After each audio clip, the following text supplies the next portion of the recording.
Setelah dilepaskan karena meminta maaf dan berjanji insaf, seorang preman pemalak pedagang jeruk di Medan, Sumatera Utara kembali ditangkap polisi.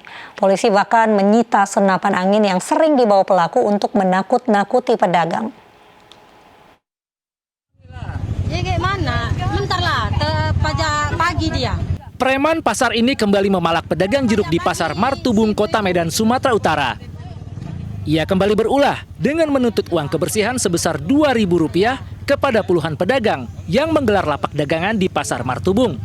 Ia bahkan berlaku semena-mena dengan membanting barang milik pedagang agar mau menyerahkan uang kepada pelaku. Padahal sebelumnya pelaku sempat ditangkap polisi karena aksi pemalakannya viral di media sosial. Saat ditangkap, pelaku bahkan meminta maaf kepada pedagang dan berjanji tidak akan mengulangi perbuatannya. Karena telah meminta maaf, pelaku pun dilepaskan oleh polisi. Nama Hendro, mohon maaf kepada Ibu Dwi karena telah melakukan kesalahan di lapangan dengan membawa jeruk dan timbangan, dan saya tidak akan mengulangi kembali lagi, Bu. Namun rupanya janji dan permintaan maaf preman pasar ini hanya bohong belaka. Ia pun kembali diciduk polisi karena mengulangi perbuatannya.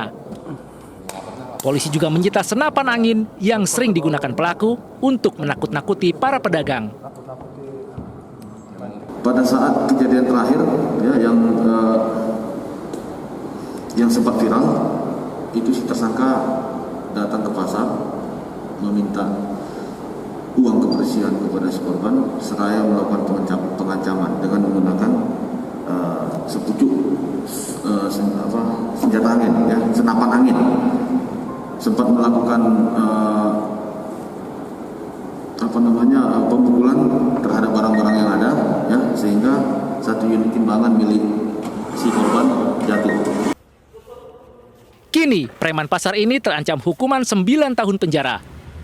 Dari Medan, Sumatera Utara, Yuda Bahar, iNews melaporkan.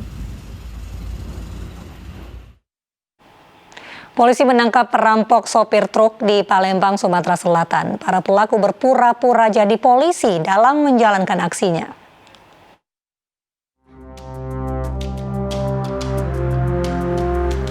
Aksi para pelaku merampok sopir truk dengan mengejar dan menghalang kendaraan truk tangki pada malam hari terekam kamera CCTV.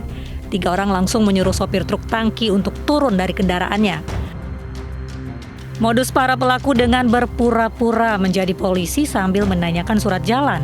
Para pelaku menuduh sopir sudah membuang minyak yang dibawanya atau kencing minyak.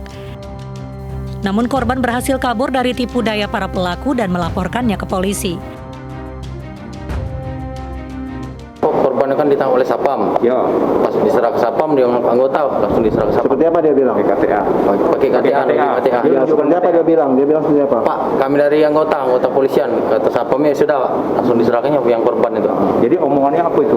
KTA, nunjuk KTA. Bukan, maksudnya dia ini sudah kencing di jalan gitu. Ya. Ini ada satu DPO, ya, yang menunjukkan KTA anggota, sedang kita lidik, sedang kita kejar, ya. Oke. Terus yang dialami kerugian dari korban sendiri apa jasanya sebenarnya? Ya, uang senilai 1.900.000 sampai 2 juta. Para pelaku menggasak uang 2 juta rupiah dari 5 juta rupiah yang diminta para pelaku. Kini kedua pelaku masih diperiksa di Mapolsek Ilir Timur 2 Palembang dan keduanya terancam pasal 365 KUHP dengan ancaman di atas 7 tahun penjara. Dari Palembang, Sumatera Selatan, Firdaus, iNews melaporkan.